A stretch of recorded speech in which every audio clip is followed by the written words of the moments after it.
I felt a great disturbance in the force, as if millions of pixels suddenly cried in terror and were suddenly silenced. We have some bad news for those of you who have been following Amy Hennig's hotly anticipated narrative-driven Star Wars game. On Tuesday, Electronic Arts president Patrick Sutherland announced that EA will be closing Visceral Games, the studio behind Battlefield Hardline and the Dead Space franchise.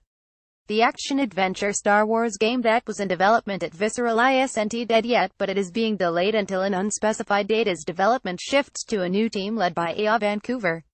In the wake of Star Wars 1313's cancellation, which is chronicled in Jason Schreier's excellent new book Blood, Sweat, and Pixels, Visceral Games led the charge on developing a single-player, story-focused video game set in a Star Wars universe.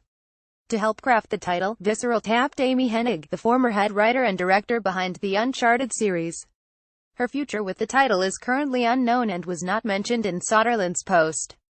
However, an email to EA employees obtained by Kotaku revealed that EA executive producer Steve Anthony will lead this team, and it will use much of the work that has been done to date by Visceral. This doesn't look good for Hennig's future involvement in the title, which would be a crushing disappointment. As for the future of the game, Sutherland stated that in its current form, it was shaping up to be a story-based, linear adventure game, but that in order to deliver an experience that players will want to come back to and enjoy for a long time to come, we needed to pivot the design.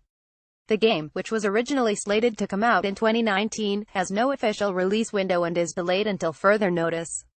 To borrow another phrase from the galaxy far, far away, we've got a bad feeling about this. Image Visceral Games Electronic Arts. The biggest Star Wars news happening right now. The biggest thing: Star Wars Battlefront 2 is missing Dan Casey as the senior editor of Nerdist and the author of books about Star Wars and the Avengers. Follow him on Twitter at Dan Casey. Amy Hennig, EA, Electronic Arts, Star Wars, Visceral Games.